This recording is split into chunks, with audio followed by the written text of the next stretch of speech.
Good morning, everybody. It's just about 10 o'clock and time for us to get started. We're really glad that you could join us here.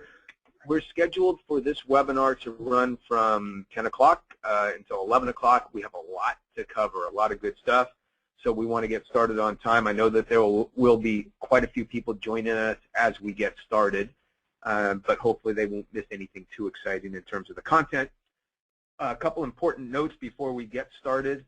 One, everybody's phone has been muted, which is in the best interest of everybody else because there tends to be a lot of outside noise as we do these programs. So if you do have questions, and please, by all means, anytime we do anything at Employers Group, our favorite thing is questions.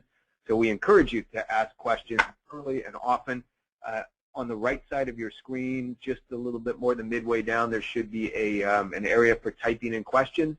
If you type questions, comments, or suggestions into there, we will address them as soon as possible. So by all means, please do take advantage of that. Don't hesitate to let us know if you're having trouble hearing or there's any outside noise or distractions. Let us know that as well because we may not be aware of it over here. And if it's bothering you, it's probably bothering some other people as well.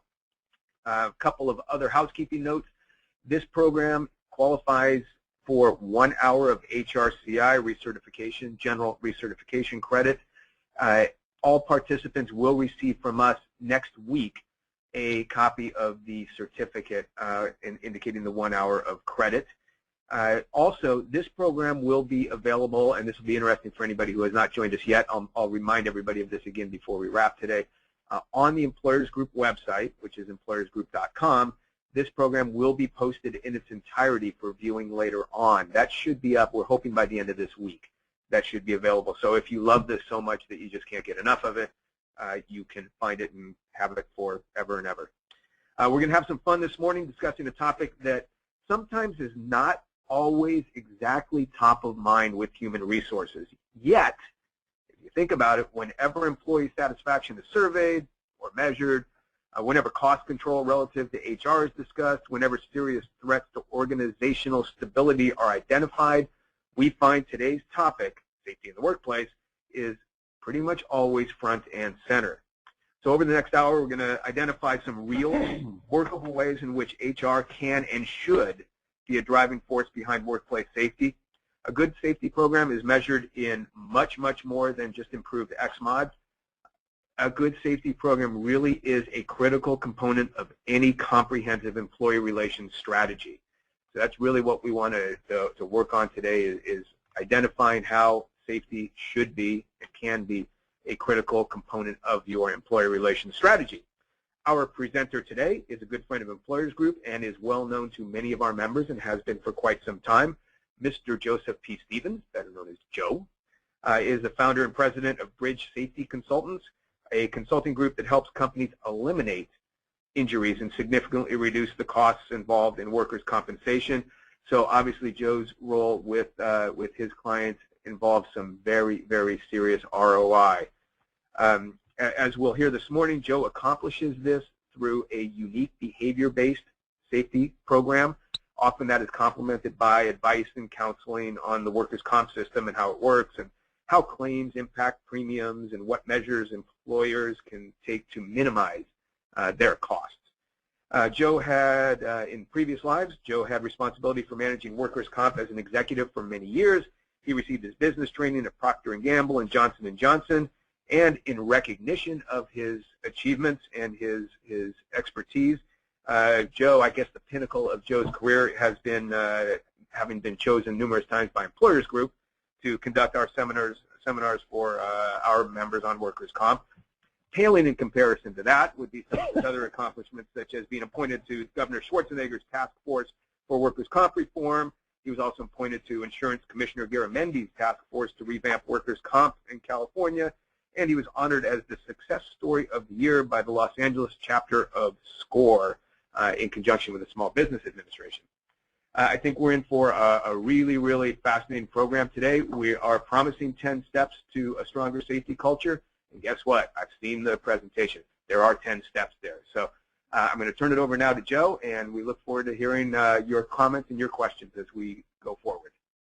Thank you, Bill. And it's a pleasure to be with everyone this morning, and a pleasure to be part of Employers Group's growing commitment to safety and safety culture. As Bill said, it's an incredibly important part of the culture of any company. And I hope to give you lots of ideas this morning, maybe not divine revelations, but ideas. All of you will be doing some of the 10 steps that we'll talk about this morning. I hope that I'll give you additional steps, additional ideas, and perhaps some mind-expanding parts of things that you're already doing that will allow you to do them even more effectively. So let's start with the culture of safety and what a safety culture is. A safety culture exists when employees accept responsibility for safety and the results show it. It's as simple as that. Now, the challenge is, how do you get them to accept that responsibility? How do you get them to take responsibility? Safety has to be very visible in the company. It can't be something that you believe in, that you want, that everybody knows to be important, but doesn't get conveyed to the employees. I believe that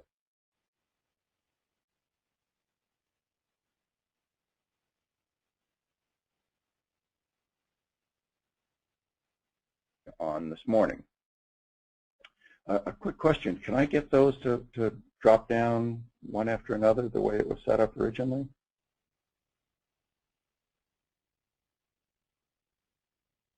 No. Okay. Sorry for the brief pause.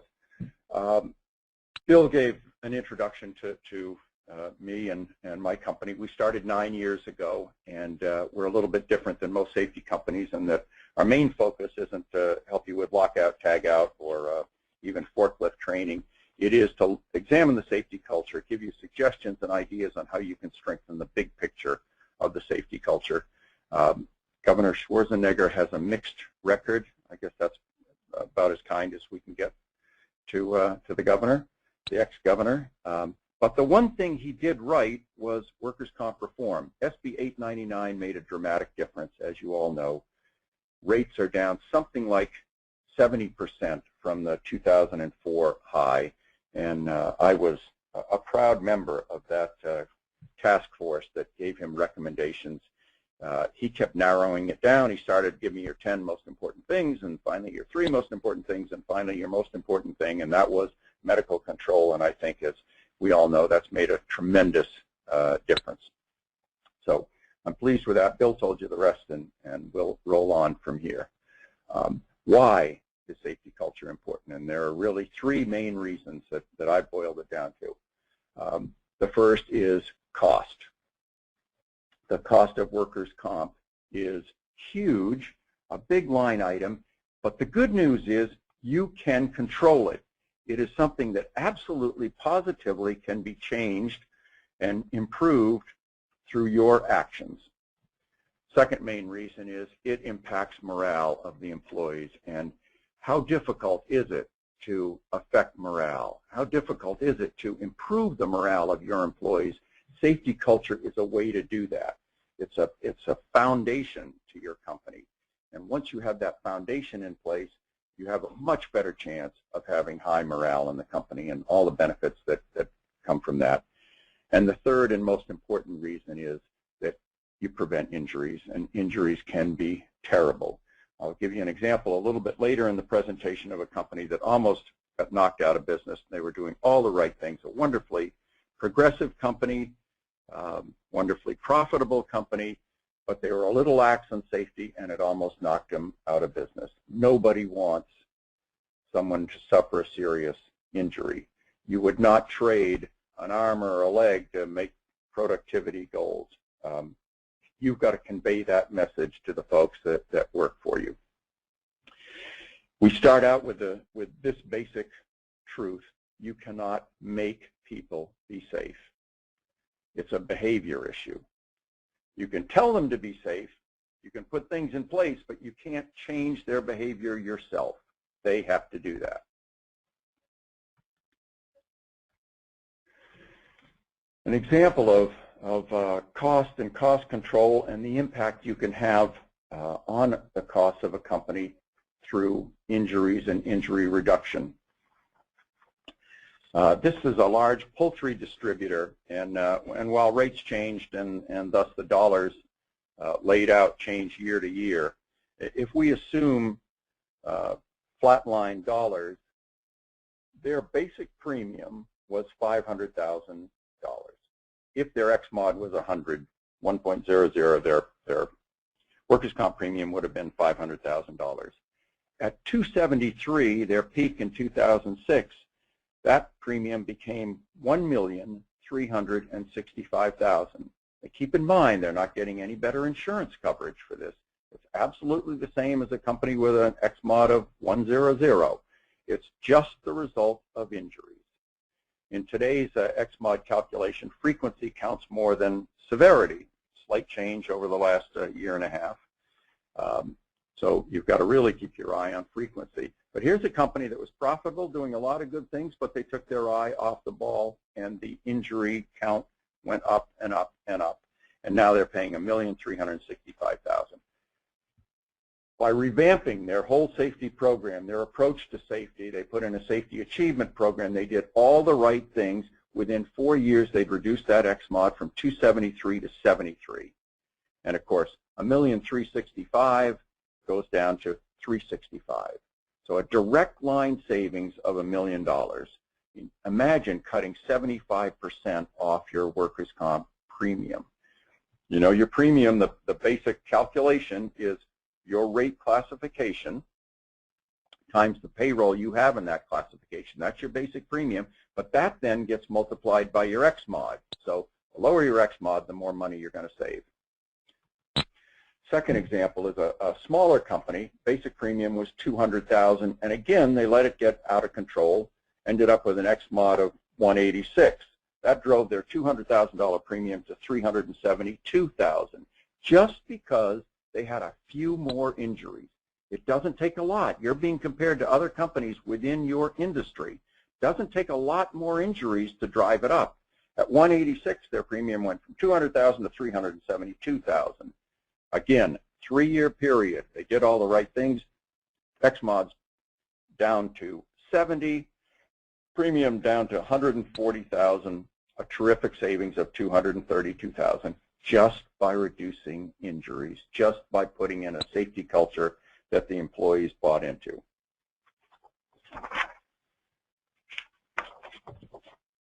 I think a starting point here is the understanding and the agreement that injuries are avoidable for the most part. 80 to 90% of injuries are absolutely avoidable. They're not the result of conditions, they're not the result of acts of God, they're the result of carelessness, not paying attention, taking chances, taking shortcuts, or what the injured worker knew was unsafe behavior. And maybe he said, well, just this one time I'm going to do it, but he paid a price. When you can convince them to change that behavior, you can convince them you will have, as a result, fewer injuries. Pretty simple, straight line on that. Let's talk about morale a little bit, because I think that's incredibly important as well. Remember that the basic question that any employee asks is, does this company that I work for care about safety? Is it a high priority? And do they care about my personal safety? That's the foundation to morale. Once you've convinced them of that, morale can be better, morale can be improved. You can do all sorts of things to affect morale, but you've got to have that foundation in place for people to believe in the company. And of course, better morale affects productivity, it affects turnover.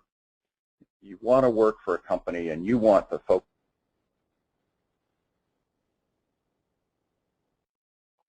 The foundation for great morale is a great safety culture. Fewer injuries you have, the better people feel about the place that they work. I want to give you an example. One of our favorite clients is Loyola Marymount University. We hold safety achievement programs for them every month. and they've been a wonderful success. There are 6 different groups that we hold it for, but one group was the exception, and instead of injuries going down, they went up. Nobody could figure out why. Our approach was exactly the same, so we sat down with the whole group, not just the leaders, but the whole group, 60-some people, and started digging. Why do they continue to have injuries? Were the job tasks unsafe? What were the reasons behind it? And when we got done with a 45-minute session, what came out of it was this: they didn't think their managers cared about them. The managers never attended the safety meetings. They never attended the safety achievement meetings. They just felt like they were ignored and overlooked, and as a result, morale was impacted. Once we got the managers on board, what a difference. 2010, they had 13 injuries. 2011, we're mid-November, almost through the year, total injuries 1. So it can change, and it can change dramatically once you get through to them. And then the third reason I cited was injuries and the terrible effect that they can have. The company I want to talk about is a landscaping company in Orange County that were doing all the right things, had a profitable business. Folks seemed to enjoy working there. The only area they weren't up to par on was safety. They just were lax. It wasn't as important as everything else. And as a result, they had far too many injuries, and the attitude that the folks took towards safety was not where it should be. One day, working in trenches, laying down irrigation lines, tragedy struck.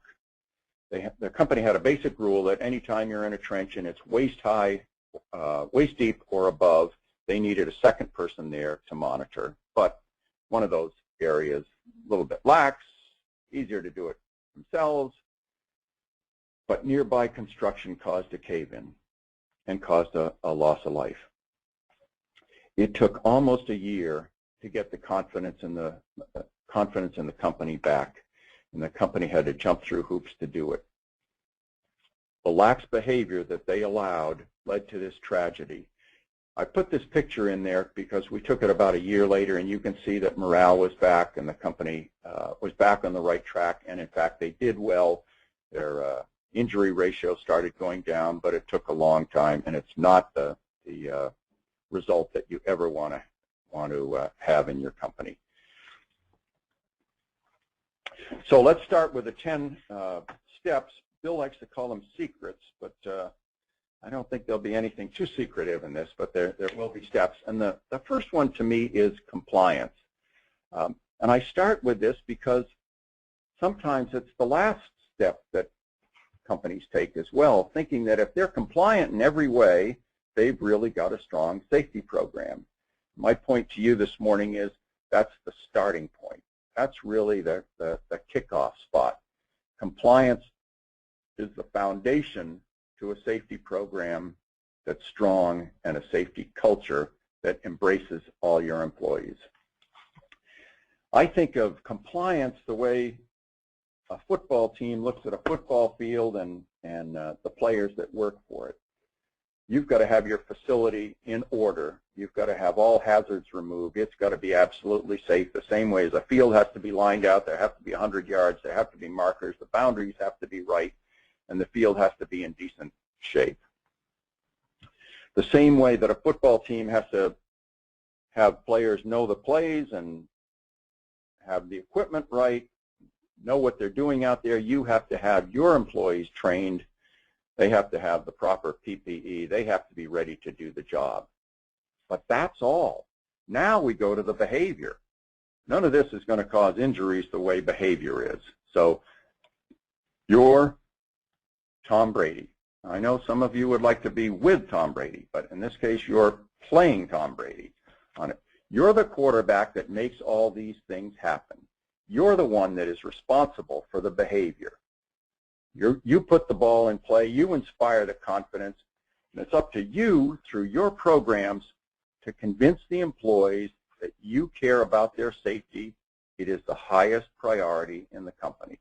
When you encourage them and recognize them, their achievements, show them appreciation and show them rewards, you are demonstrating to them that you care about them, and that's what builds a safety culture.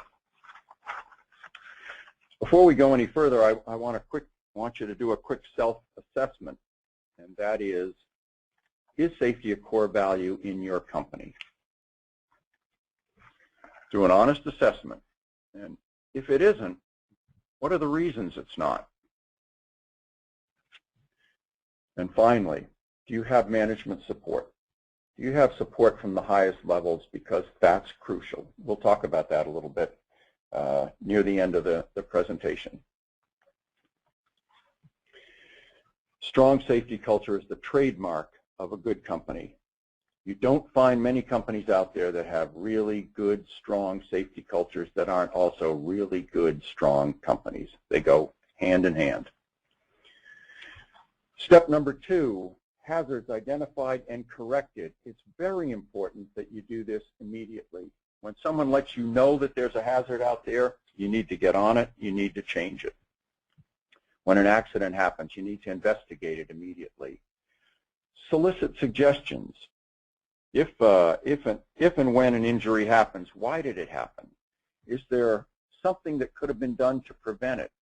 Was there a machine guard that was not operating properly, or that could be introduced, for example? Make hazards, any unsafe conditions out there an opportunity to demonstrate to your employees that you care. And of course, you get just the opposite effect when something happens, when there's a hazard reported, and you don't take action on it. You want a positive effect, you've got that opportunity, don't let it be a negative effect. The third step is the hiring message, and this is really where safety culture starts. When someone is hired, you must get across to them how high a priority is. It should be part of the interview, and it should be part of the hiring message for sure. What you want to stress to them is they have a responsibility not only to themselves, but to the company and to their fellow workers, that this is a company that values safety greatly, and they need to accept that responsibility right from the start.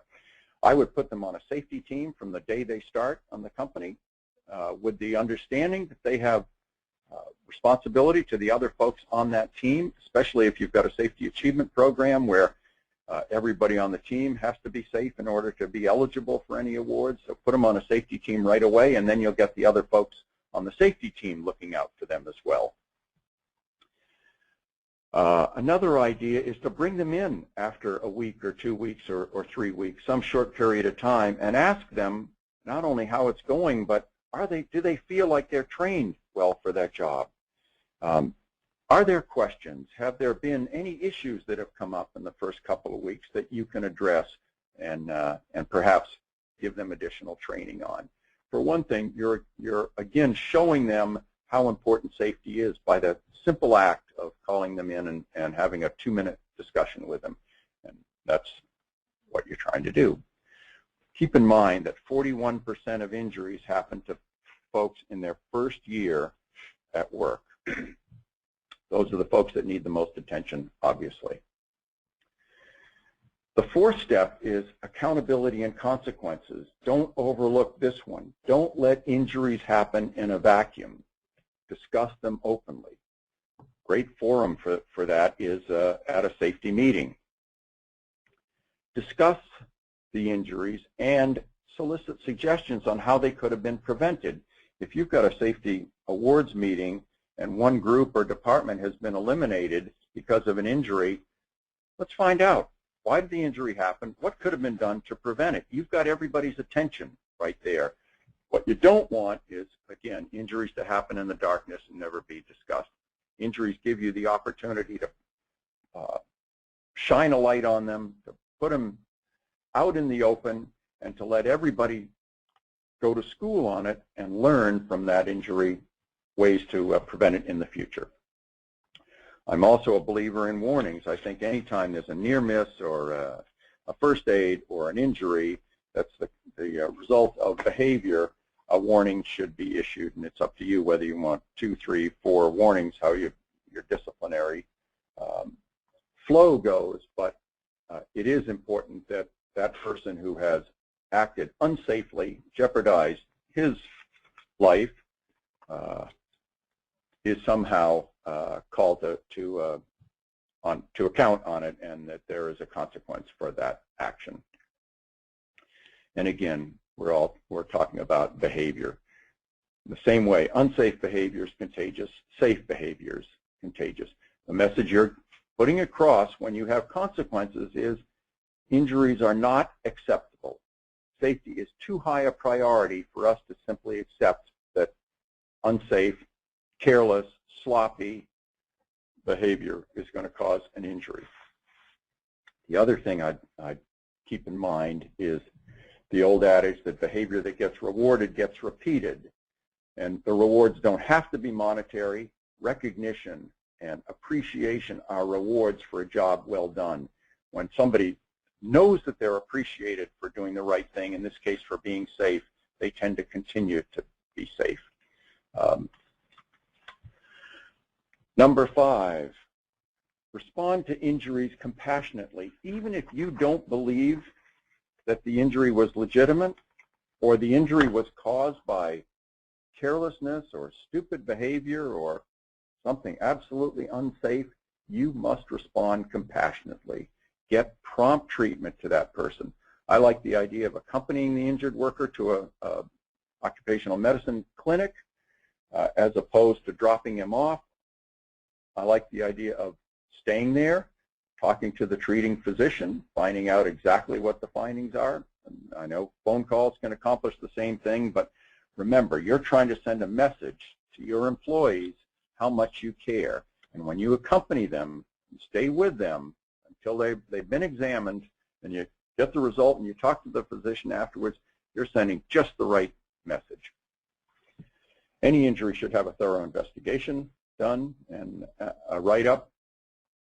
Another thing I like is a follow-up phone call. When somebody suffered an injury and they're off work for even a couple of days, a phone call from you, how are you? How's the injury? Are you feeling better? Is very reassuring. When the injured worker sits at home for a week or 2 weeks or 3 weeks and doesn't hear from anybody, your chances of them drifting, and perhaps drifting in the arms of Larry Parker or some attorney, increase greatly. And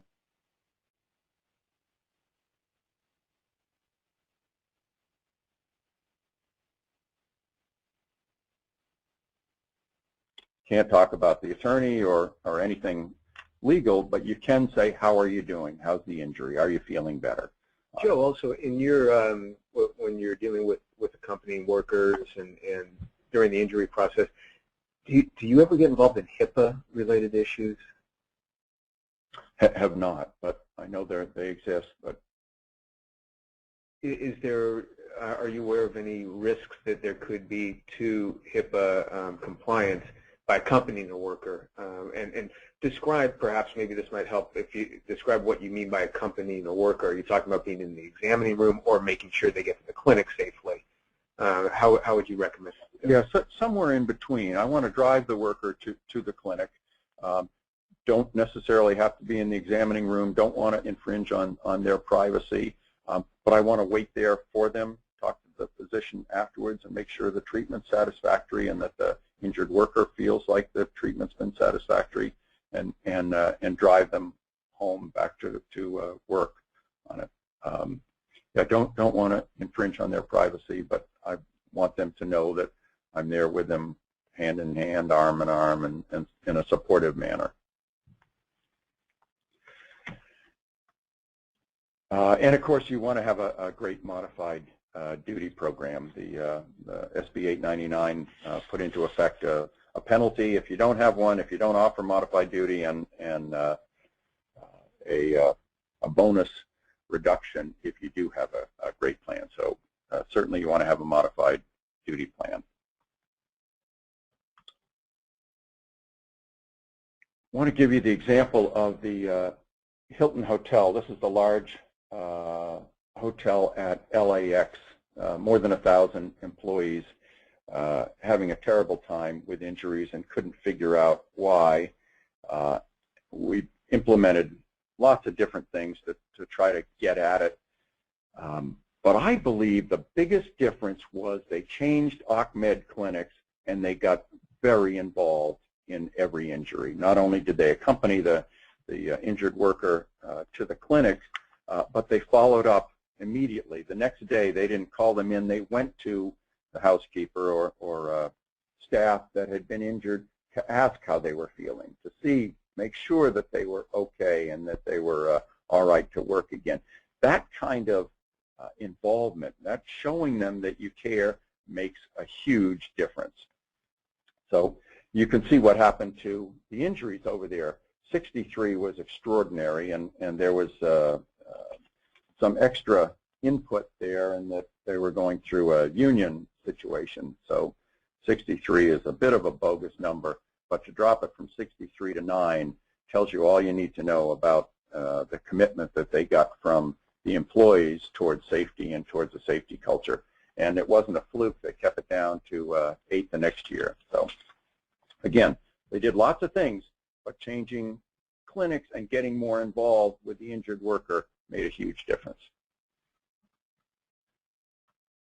This is perhaps the most controversial of the steps that I'm suggesting, a safety achievement program, and to me it should be the least controversial.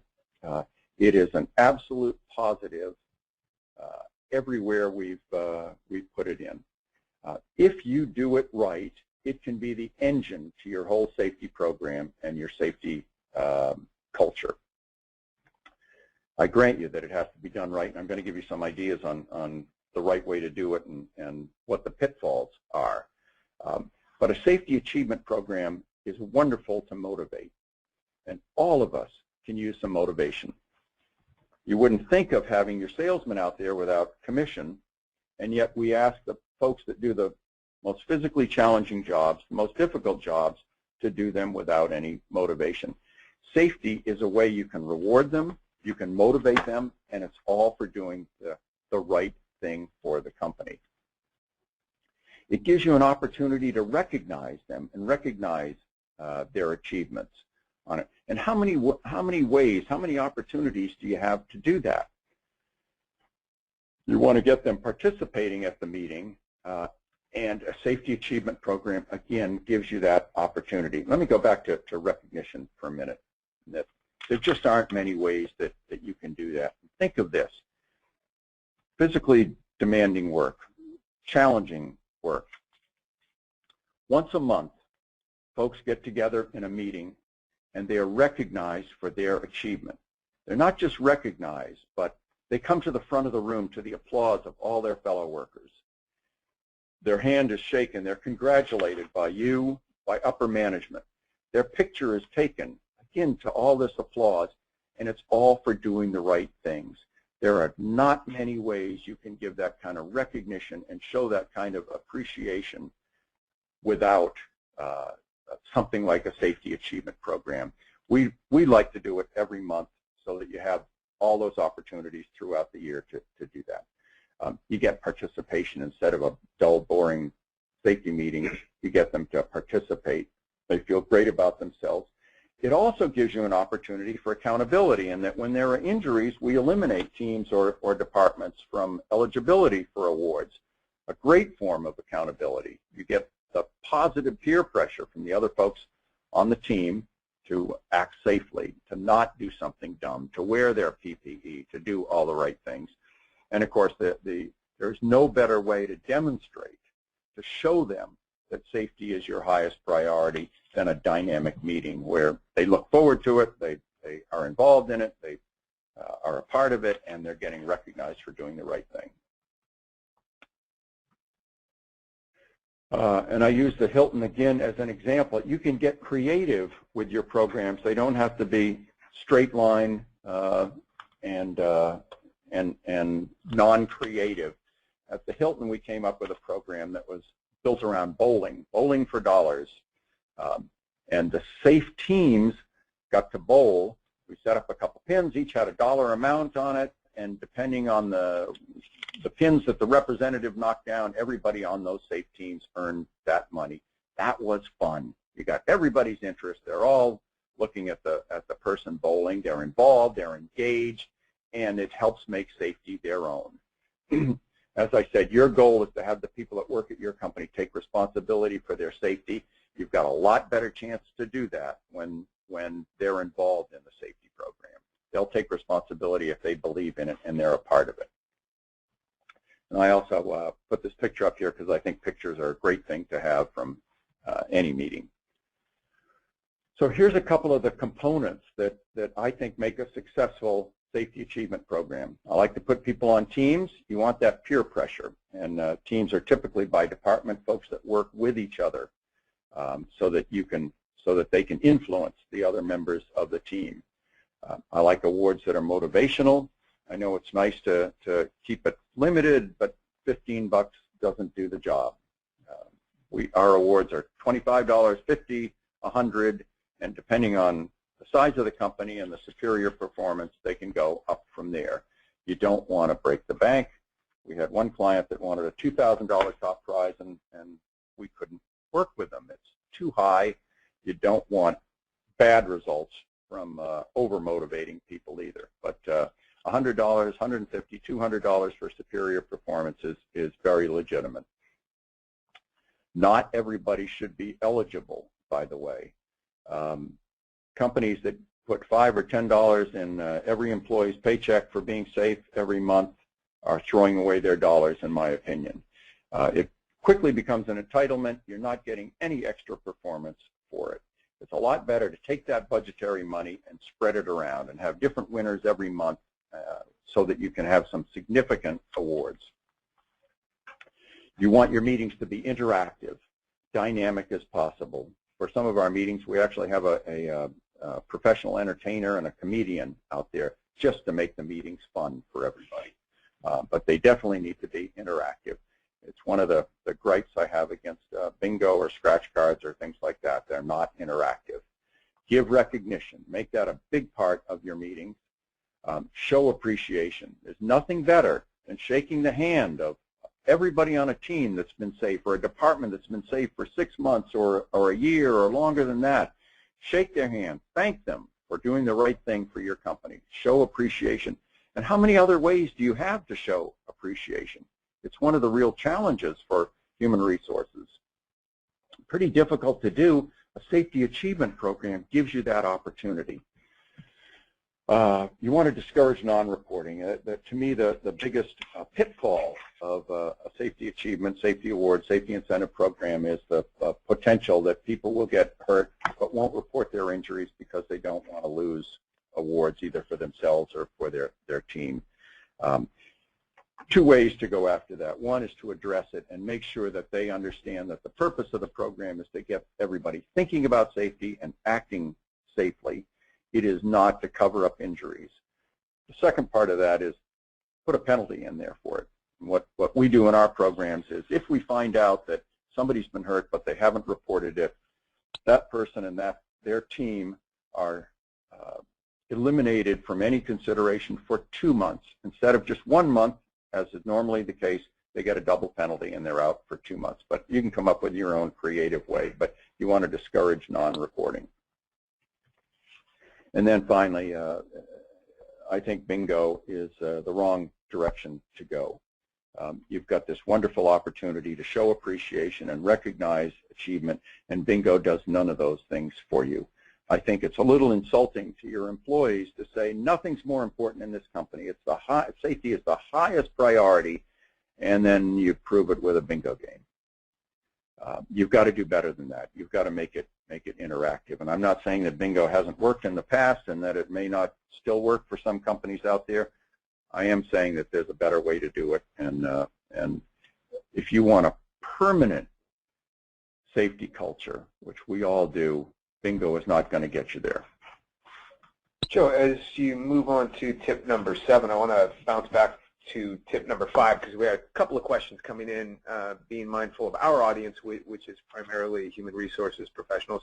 Certain things are really sensitive on an HR side, and when you talk about modified duty and any kind of return to work strategies, we're all very, very aware of the sensitivity of those discussions and how they're conducted and the the issues that come up.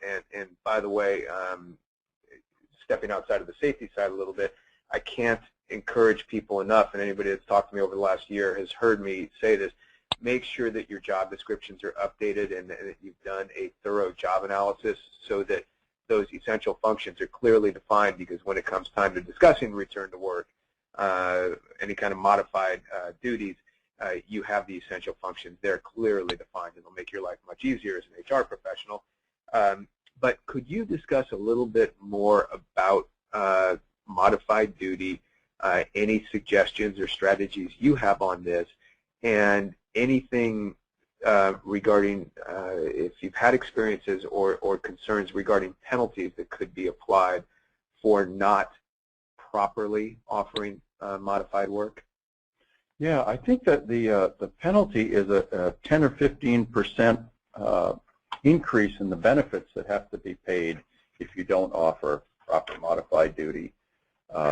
In terms of what it should look like, of course, it depends entirely on the industry and the business that you're in.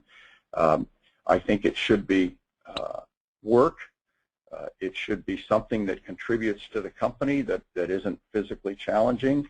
But I don't think it's a terrible thing if the work is fairly boring and the person would like to get back to doing their regular job. I would add, in terms of pay, that it should pay, while you have the right to pay slightly less, it should pay the same amount. I don't think you're gaining anything by docking the pay and doing that any less. But work should not be physically challenging, and it should make some contribution to the company. It shouldn't be counting paper clips or something absolutely stupid. Does that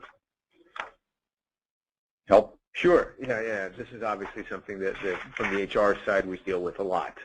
So it is sensitive. And if anybody has any follow-up questions on that and wants a little bit more information, by all means, just enter that question. And we did get several variations on that question. Be happy to talk about it after this webinar as well, and go into greater depth on that. Let's cover safety committee so that we can keep this thing rolling. Safety committee is important. I think it gives you another opportunity to involve members. My suggestion is that you bring folks in from all departments, rotate them maybe on a 6-month basis. I can't tell you how many safety committees I've observed where the folks leave the monthly meeting with assignments and walk in the next month with absolutely nothing done, no books cracked, nothing, no action taken since the previous meeting. So if you're leading the safety committee, make sure that whatever assignments you give, they honor them.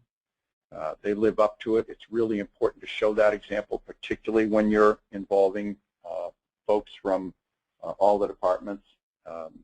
I think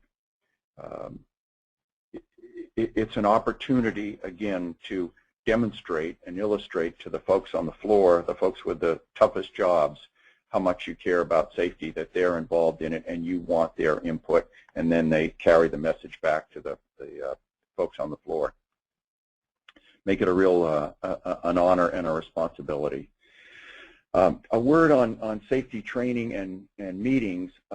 Don't look at these as CYA, that's something that has to be done. Look at them as an opportunity to get through and do more than just the basics. The first thing I'd say is hold them as scheduled. If you have a training scheduled and you keep postponing it for productivity issues or back order issues or things like that, you're countering your message of how important safety is by saying, yeah, your safety is the most important thing to us. Oh, but we've got to put it off because we've got a back order situation. Hold them as scheduled as much as you possibly can. Training, get a bilingual communicator. If your workforce is primarily Hispanic, make sure somebody's communicating with them. Not as good to have an English speaker and then have somebody up there translating. If you can get a dynamic meeting leader that goes back and forth and incorporates both languages, you get so much more for it. And I would also say on the terms of regular safety meetings, not trainings, keep them short. one topic, make them interactive. Training, the same message, make them interactive, get your folks involved in the training. It probably pays to get somebody from the outside to do trainings if the people inside are not comfortable with it and are not in any way dynamic. Getting the message across in terms of a safety training meeting is the most important thing, so whatever that takes. And by the way, it's not a bad idea to take pictures from your training meetings. Let folks see themselves in action. Always great to reinforce that. Make sure your handouts are topical, and again, interactive and short and sweet. I say safety with personality, but you want to get the folks involved. And I put this picture up there to illustrate that this is obviously not a dull, repetitious, and boring safety meeting. You can see that the folks are involved, they're paying attention. The last thing you want is for someone to come to a safety training or safety meeting and flip the switch, tuned out. They're thinking about problems at home or paying bills or what they're going to do that evening. You want them engaged, and if it takes humor, God bless them. And then finally, and this is a little bit of a reiteration to things we've been saying all along, remember that the folks that work for you have heard the message, be safe, everywhere they've worked. Every company they've worked for has said, we really care about your safety, but not every company has backed that up. So they tend to tune it out a little bit. And no matter how many times you say it and how many ways you say it, words aren't as powerful as actions. What you've got to focus on is actions. I call them proof statements. Everything you do is evaluated by the people that work for you. It is the first measurement that they make of the company. Does this company care about my safety? How high a priority is safety to this company? And then everything that follows that needs to demonstrate that. Demonstration, not words. Action, not words. You've got to be out there letting them know everything we've talked about, all the steps are actions that you take that prove to them, they're proof statements, how much you care. If you keep that one basic question in mind, it can be your guide. Does the company or organization I work for care about my personal safety? How high a priority is my safety to them? Here's a wonderful example. When we started working with this company, morale was lousy. And last year they asked me to give this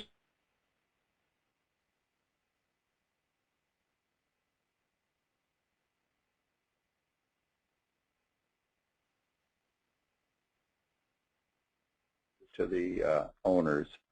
By the way, in the last 2 years, they've had a total of 1 injury on it. So here's a company that really gets it. And what a wonderful thing for the ownership of a company, I think 60 employees, something like that, to receive that kind of present and have that kind of safety culture that's ingrained there. Number 9 is high visibility. Make your program as visible as you possibly can. Pictures help with that visibility. If you've got a newsletter, put an article in every month about safety and the safety record and the safety achievements of different departments. Make sure that the results are announced to everybody. Make sure that they all know how great a job the company and the workers are doing in terms of safety. And we have big award boards that we put into companies. It's a great idea. Let everybody see, make it visible that they're doing a great job. Again, pictures make it real. Here's a picture we took from Pepperdine. Nothing unusual except that folks get to see themselves and know that they were winners and get that nice reinforcement, one of the things you're trying to accomplish.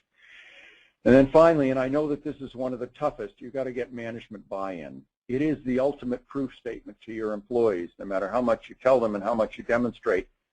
If management isn't part of the solution, if management isn't on board, it makes it a lot more difficult. And I'm not telling you anything you don't already know. Sincerity matters. I don't want management participating when they're not really there. I don't want management to attend an award meeting if they're going to be on their BlackBerry the whole time or they're tuned out. the folks are looking to upper management to see how sincere they are, to see how involved they are. So my advice or suggestion, if you're not getting management buy-in, upper management buy-in, is to sit down and have a conversation with them. Let them know how important safety culture is, and maybe you want to approach it from a cost standpoint. Let them know how much money they can save if you reduce injuries down to an absolute minimum. But one way or another, find a way to get them involved.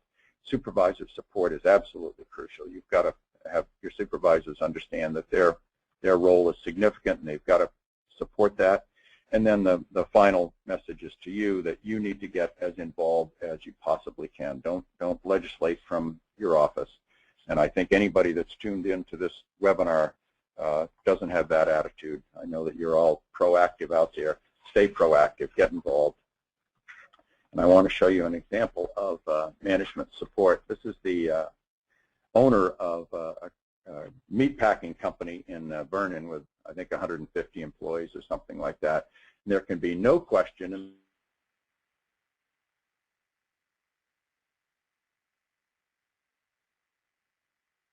And this is a long-term employee, and he asked if I take his picture with him, and again, we framed it and gave it to him. But what a wonderful message to the employees on just how much he cares.